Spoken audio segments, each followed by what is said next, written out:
10 দিন আগেই ভারতে শুরু বাংলাদেশের বিজয় দিবস উদযাপন। ঢাকা থেকে যাচ্ছেন 20 মুক্তিযোদ্ধা ও সেনা কর্মকর্তা। এবার অবৈধ বাংলাদেশিদের ফেরত পাঠাচ্ছে লিবিয়া। ইউরোপমুখী অভিবাসন ঠেকানোই লক্ষ্য। দ্রুত বদলাচ্ছে ইসলামের জন্মভূমি সৌদি আরব। সিনেমার পর শিথিল করা হলো মদ বিক্রির নিয়ম। ইতিহাস বিকৃতির রাজনীতির নতুন target Taj Mahal. The Taj story cinema ঘিরে ভারতের বিতর্ক। মহাকাশের সাবান শ্যাম্পুর বিজ্ঞাপনের পরিকল্পনা পুতিনের। ধুঁকতে থাকা রুশ মহাকাশ গবেষণাকে পুনর্জীবিত করার চেষ্টা।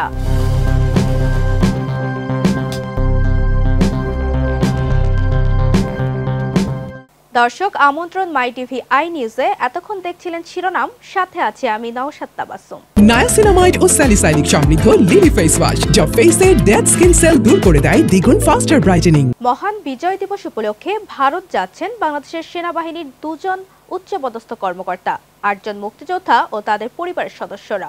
তারা কলকাতার ফোর্ট উইলিয়ামে ভারতীয় সেনাবাহিনীর পূর্বাঞ্চলীয় কমান্ডের সদর দপ্তরে আয়োজিত অনুষ্ঠানে যোগ দেবেন। বিস্তারিত প্রতিবেদনে।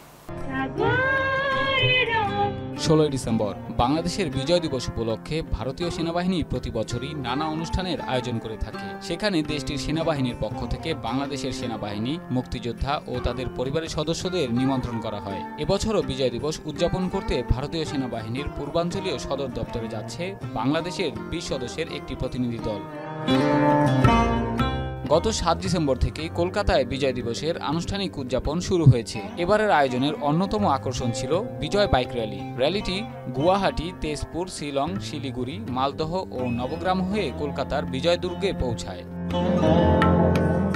এই দীর্ঘ যাত্রাপথে র্যালিতে অংশগ্রহণকারীরা আগরতলার Albert Ekka war memorial, Karimganj monoliths, Kilapara war memorial, Bogra war memorial এবং হিলিওয়ার মেমোরিয়াল সহ বিভিন্ন যুদ্ধ স্মৃতি স্তম্ভে শ্রদ্ধা নিবেদন করেন।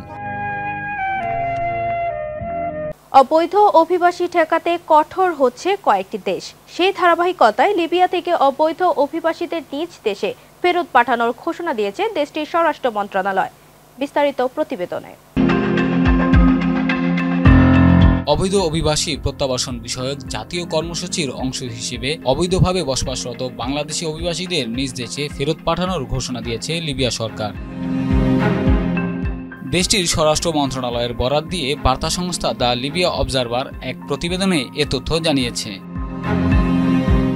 প্রতিবেদনে আরও বলা হয়, যথাযথ আইনি প্রক্রিয়া সম্পন্ন হওয়ার পর ভারপ্রাপ্ত স্বরাষ্ট্রমন্ত্রী ইমাদ আল তারাবুরসির সরাসরি নির্দেশনায় ও তত্ত্বাবধানে ত্রিপোলির মিতিগা আন্তর্জাতিক বিমানবন্দর থেকে বাংলাদেশি অভিবাসীদের ফেরত পাঠানো হয়।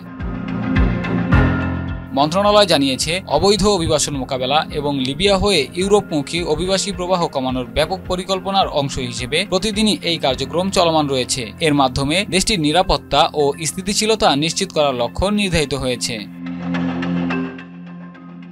এবার সৌদি আরবে বিদেশি কূটনীতিকদের পাশাপাশি অমুসলিম প্রিমিয়াম রেসিডেন্সিধারী বিদেশিও কিনতে পারবে মদ।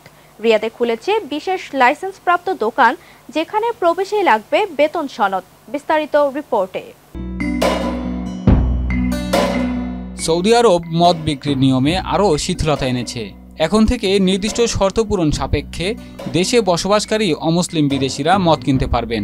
অনলাইন এনডিটিভির সূত্রের বরাত দিয়ে জানিয়েছে, যেসব বিদেশির মাসিক আয় কমপক্ষে 50,000 রিয়াল, শুধুমাত্র তারাই এই সুবিধার আওতায় থাকবেন। সূত্রদের তথ্য অনুযায়ী রিয়াদে অবস্থিত একমাত্র আনুষ্ঠানিক মদ বিক্রির দোকানে প্রবেশ করতে হলে গ্রাহকদের বেতন সনদ দেখাতে হবে, যাতে তাদের আয় সীমা প্রমাণ হয়। গত বছর দোকানটি প্রথমে শুধু বিদেশি কূটনীতিকদের জন্য খোলা হয়, পরে ধীরে ধীরে অমুসলিম প্রিমিয়াম রেসিডেন্সিধারী বিদেশিদেরও প্রবেশাধিকার দেওয়া হয়। তবে এ বিষয়ে সৌদি সরকারের পক্ষ থেকে এখনও কোনো আনুষ্ঠানিক ঘোষণা দেওয়া হয়নি। সোমবার মন্তব্য জানতে চাইলে সরকারের পক্ষ থেকে তাৎক্ষণিক সাড়া মেলেনি। সূত্র আরও জানিয়েছে, রিয়াদের ওই দোকানে গ্রাহকদের পয়েন্ট ভিত্তিক মাসিক সীমার মধ্যে মদ কেনার অনুমতি দেওয়া হচ্ছে। ব্লুমবার্গের আগের এক প্রতিবেদনে উল্লেখ করা হয়েছে, সৌদির আরও 2টি শহরে নতুন মদের দোকান স্থাপনের কাজও চলছে। মদ বিক্রির নিয়ম শিথিল করা সৌদি আরবের বৃহত্তর সামাজিক সংস্কার কর্মসূচির অংশ হিসেবে দেখা হচ্ছে। অর্থনৈতিক রূপান্তর, বিদেশি বিনিয়োগ আকর্ষণ এবং দক্ষ কর্মী আনতে দেশটি দ্রুত পরিবর্তনের মধ্য দিয়ে যাচ্ছে। সাম্প্রতিক বছরগুলোতে দেশটির নারীদের গাড়ি চালানোর নিষেধাজ্ঞা তুলে নেওয়া, জনসম্মুখে বিনোদন ও সঙ্গীত আয়োজনের অনুমতি এবং নারী পুরুষের সামাজিক মেলামেশা স্বাভাবিকরণের মতো বড় পরিবর্তন এনেছে। এসব পদক্ষেপ ইঙ্গিত দিচ্ছে ইসলাম ধর্মের জন্মভূমি তথা দুই পবিত্র মসজিদের অভিভাবক সৌদি আরবের জন্য আধুনিকায়নের পথ কতটা সূক্ষ্ম ও চ্যালেঞ্জপূর্ণ। ভারতের ইতিহাস নিয়ে রাজনৈতিক ও সামাজিক মনোভাব বর্তমানে বিতর্কিত। কিছু উগ্রবাদী ইতিহাস বিকৃত করে জনগণকে বিভ্রান্ত করছে, যেমন তাজমহলকে হিন্দু মন্দির বলা। সিনেমা, বিশেষ করে দ্য তাজ স্টোরি, এই কল্পকথা প্রচার করছে এবং এতে জনপ্রিয় অভিনেতাদের অংশগ্রহণ ইতিহাসকে সত্য বলে মনে করানোর চেষ্টা করছে। বাস্তবে সম্রাট শাহজাহান তাজমহল নির্মাণ করেছিলেন এবং এটি মোগল স্থাপত্যের নিখুঁত উদাহরণ। বিস্তারিত ডেস্ক রিপোর্টে। সালটা 1204। মাত্র 17 জন অশ্বারোহী নিয়ে ইখতিয়ার উদ্দিন মোহাম্মদ বখতিয়ার খিলজি বাংলায় প্রবেশ করেছিলেন এবং লক্ষণ সেনকে পরাজিত করেছিলেন। পরে পলাশির যুদ্ধে নবাব সিরাজউদ্দৌলা তার বিশাল সেনাবাহিনী নিয়ে হেরে যান। এ ঘটনা দেখায় অতীত ইতিহাসে হার থাকতে পারে, কিন্তু জীবন চলতে থাকে। পরিস্থিতি বদলেছে। ভারতের কিছু উগ্র হিন্দু জাতীয়তাবাদী নেতা ইতিহাসকে রাজনৈতিক হাতিয়ার বানাচ্ছেন। বড় উদাহরণ হলো অযোধ্যার বাবরি মসজিদ ধ্বংস। এবার অপপ্রচারের নতুন কৌশল এসেছে সিনেমার মাধ্যমে। সম্প্রতি মুক্তি পেয়েছে দ্য তাজ স্টোরি, যেখানে দাবি করা হয়েছে তাজমহল একসময় হিন্দু মন্দির তেজ মহালয়া ছিল। এ ধরনের কল্পকথা বহু বছর ধরে কিছু উগ্রবাদী প্রচার করলেও কম মানুষ বিশ্বাস করতেন। তবে এখন সিনেমায় জনপ্রিয় অভিনেতা যুক্ত হওয়ায় এটি গ্রহণযোগ্যতা পাচ্ছে। তবে বিশেষজ্ঞরা সতর্ক করছেন, মোগল সম্রাট শাহজাহান তাজমহল নির্মাণ করেছিলেন। এটি ফরাসি, তৈমুরি এবং ভারতীয় নকশার মিশ্রণে তৈরি বিশ্ব ঐতিহ্যবাহী স্মৃতিস্তম্ভ। কোনো প্রাচীন উৎসে তেজ মহালয়া মন্দিরের উল্লেখ নেই। এই ধরনের অপপ্রচার সমাজে বিভাজন বাড়ায়, ইতিহাস বিকৃত করে এবং সংখ্যালঘুদের ক্ষতি করে। বিশেষজ্ঞরা বলছেন, অতীতকে রাজনৈতিক স্বার্থে ব্যবহার করা বিপজ্জনক। ইতিহাসকে সম্মান করা যায়, কিন্তু তা দিয়ে কাউকে আঘাত দেওয়া ঠিক নয়। রাজনৈতিকভাবে কিছু ডানপন্থী নেতা ও দল সংখ্যালঘুদের অপদস্থ করে সংখ্যাগুরু সম্প্রদায়ের ভোট বাড়ানোর চেষ্টা করতে পারে। তবে বাস্তবে ফলাফল ভিন্নও হতে পারে। অতীতকে ব্যবহার করে রাজনৈতিক স্বার্থ পূরণ করা বিপজ্জনক।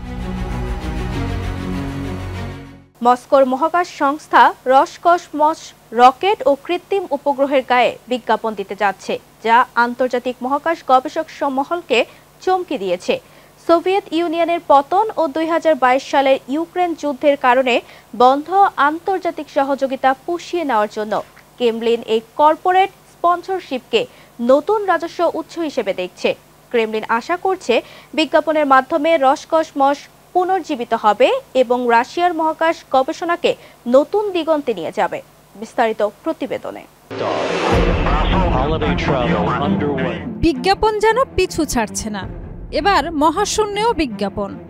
মস্কোর মহাকাশ সংস্থা রসকসমস নতুন পথে হাঁটছে। রকেট, নভশ্চর ও কৃত্রিম উপগ্রহের গায়ে এবার বাণিজ্যিক লোগো দেখা যাবে। পুতিনের এই পরিকল্পনা অনেককে চমকে দিয়েছে, বিশেষত আন্তর্জাতিক মহাকাশ গবেষণা মহলকে।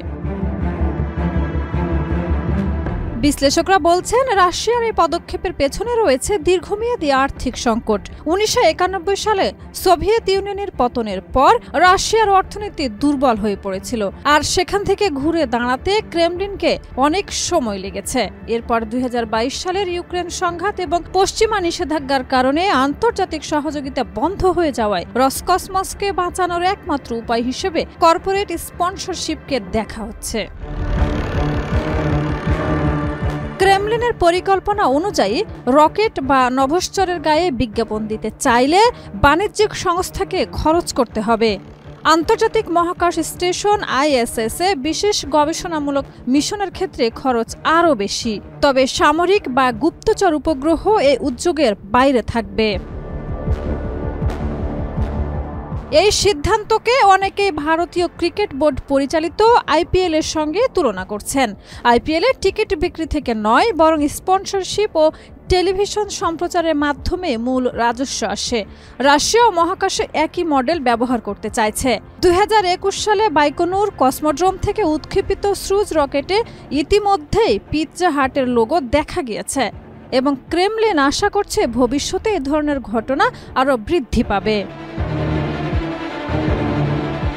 রাশিয়ার মহাকাশ বিজ্ঞাপনের উদ্যোগ কতটা সফল হবে তা অনিশ্চিত। ক্রেমলিন আশা করছে বিজ্ঞাপন রাজস্ব রাশিয়ার মহাকাশ সংস্থা রসকসমসের জন্য বিজ্ঞাপন রাজস্ব আনতে চাওয়া চ্যালেঞ্জিং। তবে সমস্যা কম নয়, মহাকাশে লোগো সাধারণ মানুষ দেখবে না। আর 1967 সালের চুক্তি অনুযায়ী গবেষণা মানব কল্যাণের জন্য হওয়া উচিত, মুনাফার জন্য নয়। যুক্তরাষ্ট্র ও ভারত বেসরকারি সংস্থার সহায়তায় মহাকাশ কার্যক্রম এগোচ্ছে। তবে রাশিয়ার উদ্যোগ কতটা সফল হবে তা অনিশ্চিত। এদিকে রাশিয়ার প্রত্যাশা মহাকাশ গবেষণাকে তারা নতুন দিগন্তে নিয়ে যাবে। শাহিদা রুবি, মাইটিভি। শাহরুখ খান জানিয়েছেন তিনি জেমস বন্ডের চরিত্রে অভিনয় করার ইচ্ছা রাখেন না, কারণ তার উচ্চারণ বন্ডের মতো নয় এবং বন্ডের পছন্দের শেকেন মার্টিনিও তার ভালো লাগে না। লন্ডনে এক অনুষ্ঠানে কাজলের সঙ্গে উপস্থিত হয়ে তিনি মজা করে বলেন, কাজল তার জীবনে আসার পর লড়াইয়ের ছবি কম করেছেন, প্রেমের দিকেই ঝুঁকেছেন বেশি। পরে অ্যাকশন ছবিতে অভিনয় ভালো লেগেছে ঠিকই, তবে বন্ড চরিত্রে অভিনয় নিয়ে তার কোনো পরিকল্পনা নেই। প্রেমের নায়ক হিসেবে ক্যারিয়ার শুরু হলেও পাঠান ও জওয়ানে নিজের ইমেজ পাল্টে ফেলেছেন শাহরুখ খান। সামনে আসছে তার নতুন ছবি কিং, যেখানে আবারও দেখা যাবে অ্যাকশন অবতার। তাই প্রশ্ন উঠছিল, তবে কি এবার বলিউডের বাদশা হলিউডের বিখ্যাত গোয়েন্দা জেমস বন্ড হয়ে উঠছেন? লন্ডনের এক অনুষ্ঠানে কাজলের সঙ্গে হাজির ছিলেন শাহরুখ। সেখানেই তাকে প্রশ্ন করা হয় বন্ড চরিত্রে অভিনয়ের সম্ভাবনা নিয়ে। হাসি মুখেই উত্তর দেন তিনি, আমার ইংরেজি বন্ডের মতো নয়, আর ওর শেকেন মার্টিনিও আমার পছন্দ না। আসলে জীবনে কাজল এসে যাওয়ার পর লড়াইয়ের ছবির জায়গা কমে গিয়েছিল। কাজল পাশে থাকলে লড়াই নয়, প্রেমই হয়। কাজল মনে করিয়ে দিলেন যে তিনি আরো অনেক নায়িকার সঙ্গেই কাজ করেছেন। শাহরুখ বলেন, যে ছবিগুলো আমাদের জনপ্রিয় করেছে সেগুলো তো কাজলের সঙ্গেই। পরে কয়েকটা অ্যাকশন করেছি, ভালোও লেগেছে, কিন্তু বন্ড জানি না, তবে শন কনারিকে অবশ্যই চিনি।